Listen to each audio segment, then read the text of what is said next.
Okay, folks, it's your buddy Mike Messier, Wonka, Mike's Instant Movie Review. Yes, it's dark and scary in the car as I'm doing the review because it is instant, okay, and it is Mike. So, first off, should you see this movie? Should you not? I think you should. Now, if you have not seen the original Charlie and the Chocolate Factory, right? If you haven't seen that one, I think you should probably see that one. I'd be surprised if you haven't, but there might be some younger folks out there that have never seen it. When I was a child, when I was younger, the original, classic Willy Wonka and the Chocolate Factory, or Charlie, I should say, Charlie and the Chocolate Factory. That was the name of the book. I always get this shit confused because the book was titled Charlie and the Chocolate Factory. The first movie I do think was still the Gene Wilder one from, I believe, the mid 70s or the early 1970s. That was titled Charlie and the Chocolate Factory. And then they fucked the whole thing up when they made the Johnny Depp version. I'll get to that in a minute.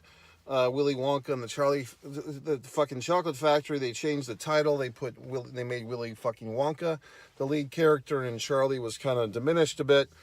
This one is a prequel. We have no Charlie. We have no four grandparents sleeping in the same bed. We have no golden ticket prize, but there's references and seeds are planted. So now we'll get on with it. I think you should see this movie if you liked the original. If, like me, you did not like the Johnny Depp version. No offense to Johnny Depp. It was just a really bad thing there. But this one, I think, is a nice prequel. And I was lovingly surprised that it was, in fact, a prequel rather than a remake. Because I had seen the trailer for this thing once or twice. It didn't register with me too much. The biggest thing was basically, okay, they took the pretty boy of the moment, Timothy Chalamet. All the teenage girls are going to be wetting their diapers about him. And they basically took Hugh Grant. I was a tad offended that they took Hugh Grant and made him in the singular Oompa Loompa as opposed to a real life little person. Having listened to my buddy there, Dylan Hornswoggle, and his complaints about the whole Snow White incident and the 7 non-dwarfs incident, I can tell you that I'm kind of vested in this. We can no longer cast people that are size appropriate for roles, I guess, because it's offensive. So it's offensive if you cast people, and I guess it's offensive if you don't. Now, I hate to bring this up, but I will, just because in my lifetime I've seen changes, folks, like Rocky after fighting the fucking Russian in Rocky 4. This is what you might call a multicultural cast. Now, the definition of multicultural cast in Wonka is more black people than usual, okay? So there's really no, from my memory, not a lot of Asian folks being represented or other distinct ethnicities. I mean, how could you tell if a French person was in this movie as opposed to an Irish, or who the fuck would care? But there are more people of color in this movie, which is great and fine. And I only mention that because if, just by memory, because I didn't go out and watch the original Charlie and the Chocolate Factory movie, but just thinking of movies like that and 20 or 30 years before The Wizard of Oz and stuff like that, there was not a lot of representation, okay? So we've evolved a bit. However, it does seem like the evolvement kind of stops with one group being kind of promoted and other groups. Like I said, I don't see a whole lot of Asian Americans in this movie, Wonka, but maybe I wasn't looking hard enough. There was Caucasian actors in this movie. How about that for a joke? Anyway, folks, I just say that some folks, probably younger people than me, could watch this movie and that wouldn't even occur to them. But I've been around long enough where these things have been debated and dissected and analyzed. And, people like, I don't know who the fuck else, but they're going to talk about this stuff. So I guess I have to throw it in the mix because maybe I watched too many goddamn YouTube videos about this shit where people talk about these things. And is this post-woke or not woke enough or too woke? In any event, look, there's two ways to look at this movie, or there's more than two ways.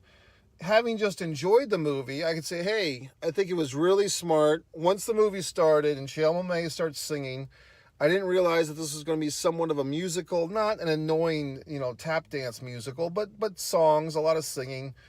A lot of that's handled by Chalamet. Um, I forgot that it was a prequel. That's a real smart move.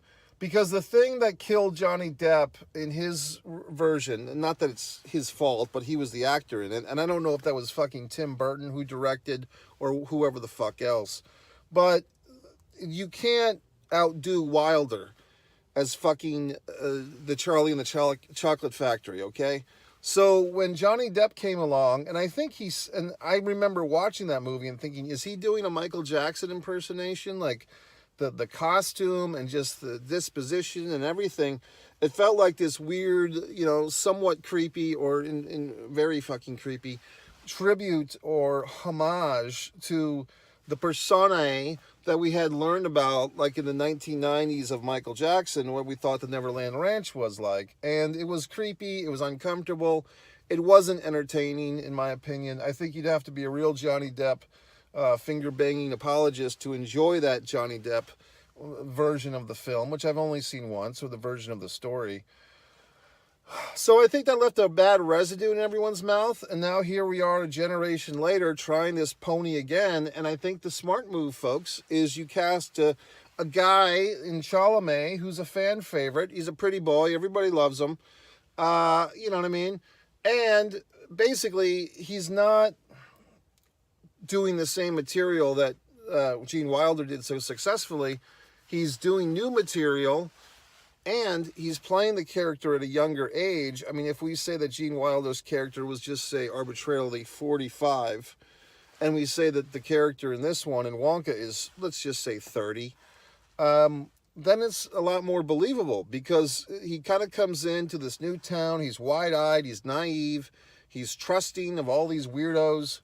And we can see that through these adventures that he experiences in Wonka, if we do a, cut to Charlie and the Chocolate Factory, say 15 years later, it makes sense. Because the high cost of doing business with against the chocolate cartel and all these things would have jaded our guy, Willy Wonka. And that's when you would have the eccentric, neurotic, but still good-hearted Gene Wilder version. Eccentric. So I feel like Chalamet, kind of holding his cards to his chest, whoever directed this thing, if they put the thought into it like I think they did, because obviously the movie's here, I'm not creating this stuff, they did, then I think they did a nice job, because they show the character, they scale it back, rather than like Johnny fucking Depp, and if it was Tim Burton directing, oh, we have to make it edgier, or oh, we have to make it creepier, or oh, we have to make it weirder. And instead of doing all that goddamned horse shit, they made a prequel, and it's like, well, here's Willie before he's all fucked up and eccentric. Like, here's him kind of nice and a pretty boy and missing his dead mother, which is always a crowd favorite thing. Just throw a dead mother in the movie and you get instant sympathy. It's like a save the cat. Kill the mom. Save the cat. Blake Snyder, rest in peace. So we move forth. If you didn't catch all that goddamn illusions, it's a book, Save the Cat by Blake Snyder. It's about screenwriting. And if you have a character in a movie that's like a central character and he or she is not particularly likable, what you have them do is you have them save a cat from a tree early in the movie. Or there's a Clint Eastwood movie where he saves like a baby calf from drowning. Or you just have the character do some type of nice thing for an animal or a child or whatever the fuck, okay? So in this one, to make Wonka palatable, you have him mourning his dead mother for the whole fucking movie. Now, the dark side of me, and I mean, there's some elements in this movie here, folks, that are kind of like, this is where this, is it woke? Is it just storytelling? I don't know any fucking more. It kind of feels like a white slavery or a fucking just slavery in general. These creepy hotel people have you sign your life away, which was some type of commentary on but they're like enlisting human slaves. Then you have a fucking police beating scene where, like, Willy Wonka is standing in for George Floyd. All of a sudden, he's getting drowned in a public fucking fountain. He's getting bonked on the head with a fucking barrette or a fucking nightstick or whatever the fuck. All these timely topics, folks.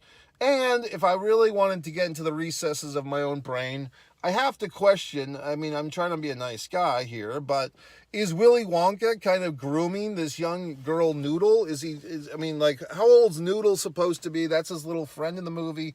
They don't have a kissing scene or anything. But I don't know. Maybe I'm just seeing things that aren't there, but I'm probably not. It does feel a little bit of like grooming activity. No offense, Willie. But I mean, what the fuck can you do, right? I mean, it's like, but I think that's part of like Chalamet, although I'm thinking he's like 30 years old. Maybe he's not. He looks like a teenager in a lot of ways. So I think his youthful look kind of makes he doesn't feel like an older friend or an uncle type to this Noodle.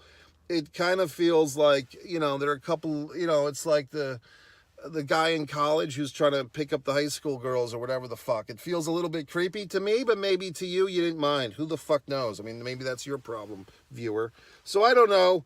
I just thought it was kind of a tinge of grooming, perhaps, but who knows? And I don't recall this Noodle character in the Charlie and the Chocolate Factory thing. I think this is another add a character, add a storyline type of thing.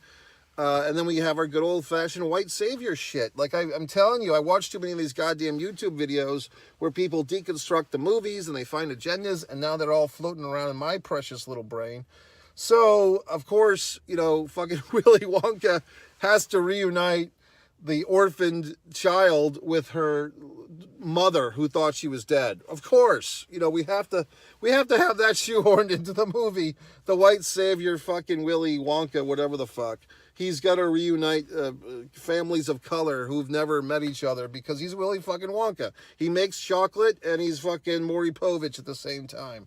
So whatever the fuck. But in any event, I liked the goddamn movie. Despite these things, I don't think this is gonna, I mean, it might be. I mean, people just like to argue now. I mean, the fucking Barbie came out last summer. People want to argue about that. Will they find some shit in this to argue about? I'm sure they will. But I enjoyed it. So for all the whatever the fucks aside, I enjoyed the movie. I thought it was good.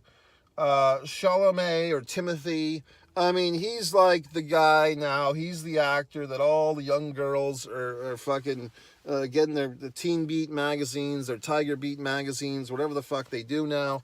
They're all excited for this guy, which is fine. But I thought the movie was good. I'm trying to think, if I were to play, Monday morning casting director, no offense, but the actor who played the comedian, like there's the white slavery, I don't say why I say white slavery, it's black slavery too, but the human slaves that are captured into this hotel hell here. If you ever saw the movie Motel Hell, that's a good one. But these poor people, which I thought there might have been one or two too many of them, they didn't do much for me. But the guy that played the comedian, I thought that character could have been a lot more fun and eccentric. Like if you had a Louis fucking Anderson in that, I think Louis has passed on. I would be good in that fucking role. Okay. God, what if he had Farley in that fucking role? And I'm not the biggest Chris Farley fan, but if you had Chris Farley alive, it wouldn't be good if you had him now, because that would be kind of creepy, just like a fucking skeleton in the middle of a movie. But if you had a living, breathing Chris Farley transported in time into this movie as the comedian, or God forbid, for those of you that know John fucking Belushi, okay, why am I only casting dead people? I don't know. I think I could do that fucking role. Oh, Kevin Sweeney, did he die too? Is he still dead? Who is the You Go Now, the Chinese buffet comedian? I think that was Kevin Meaney. He would have been good. Like anybody, no offense, but the guy playing the comedian in this thing, he did not. I mean, look, he didn't have a lot of lines, and but I feel like if Robin fucking Williams would have been good. I just feel like a slip through the fingers. You know what I mean? Just there really could have been some fun moments with that character to lighten the mood. I think if anything, this movie, with all the fucking challenges that Willie and Noodle are all overcoming, and the fucking Hugh Grant Hoompa Loompa, the orange-faced man, I think it's like we could have used a little bit more humor, and I think that character of the comedian guy could have been better cast, better served, but they maybe didn't let him play around. Maybe he had to stick to the script or whatever the fuck. Anyway, folks, that's your buddy Mike Messier. Am I right? Am I wrong? Who's to know? Sing a song. Mike Messier, I give Wonka a big thumb in the ass up. Good job, Chalamet, and everybody else. Your buddy Mike Messier.